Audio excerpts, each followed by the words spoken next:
My SIL told my husband that he should have dragged me to a termination clinic when he had the chance because she thought I trapped him. Now, she's crying a river for forgiveness. My SIL is my husband's half-sister. She was the product of their mother's infidelity. My husband and I bought a house last year which has its own indoor swimming pool. My SIL was super excited when she saw it and asked if she could use it sometime with her friend. We said it was fine, as long as she gave us a notice before she turned up. She and her friend, Chloe, have used it many times before but almost never when my husband is home. He is a lawyer and works long hours. With the lockdown, my husband has started to work from home. 2 weeks later, they turned up to my house. My husband was in his office, so they go straight to the pool after making small talk. My husband ends up coming out after an hour and we're hanging out in the kitchen. My SIL walks in to get a drink and she starts talking to my husband. Before returning to the pool, she says, "Chloe's going to be so happy to see you." It was weird because my husband and Chloe weren't close. Chloe comes into the kitchen 2 minutes later and spends the rest of her time talking to my husband until he excuses himself to get back to work. She's super giggly and smiley when she talks to him. He would say something sarcastic and she would laugh like it was the funniest joke she's ever heard. It honestly felt like she was flirting with him. Before returning to the pool, she gave me this weird smirky look. Before they leave, they ask my husband if he's working from home every day of the week. He confirms he is. The next 2 weeks, they come over to the house to swim every single day. Except Chloe never gets in the water. Instead, she hangs around the house in her bikini every single day. Whenever my husband comes out to hang around me, she quickly interrupts him and keeps him talking until he has to return to work. I made lunch for us all, and when I excused myself to call my husband down, my SIL quickly stopped me and said Chloe could call him for me. They shared a look, and Chloe looked really happy when she went to get him. Chloe has also started to get touchier with my husband. She put her hands on his chest and arms and stands or sits really close to him. To my husband's credit, he usually creates space between them whenever she does something like this. The reason I believe my SIL is in on this is because she's made a few pregnancy-related jabs at me recently. She told me a story about how one of her friend's boyfriends was cheating on her, and then said something along the lines of, "Did you know a lot of men start cheating when their wives are pregnant?" She's also made comments about how I look chubby now,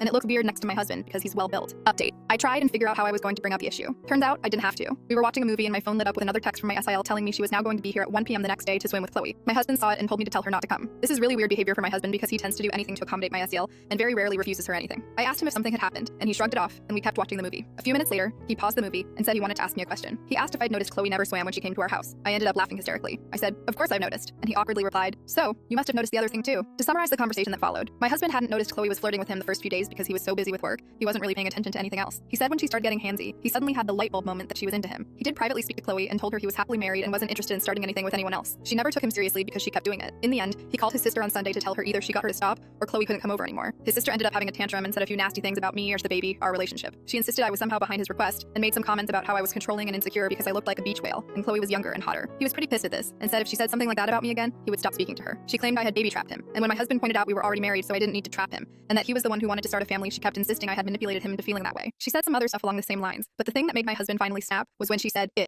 baby, was already ruining everything, and it was just going to get worse when it was born, and he should have dragged me to the termination clinic whilst he had the chance. He told her neither she nor Chloe were welcome in our home until they apologized for how they'd been behaving and for what my SIL said. He said he wasn't sure he could ever forgive or forget what she'd said about our child, even if she did apologize, and he couldn't believe she would even think something like that, let alone say it. She started crying and said she was sorry, that she didn't mean it, was just scared to lose him, and wasn't thinking clearly. He hung up on her. He showed me his phone, and she's been calling him and texting him since, begging him to reply. My husband thinks my SIL will eventually turn up even if we tell her not to, but he promised he'd deal with her if she did.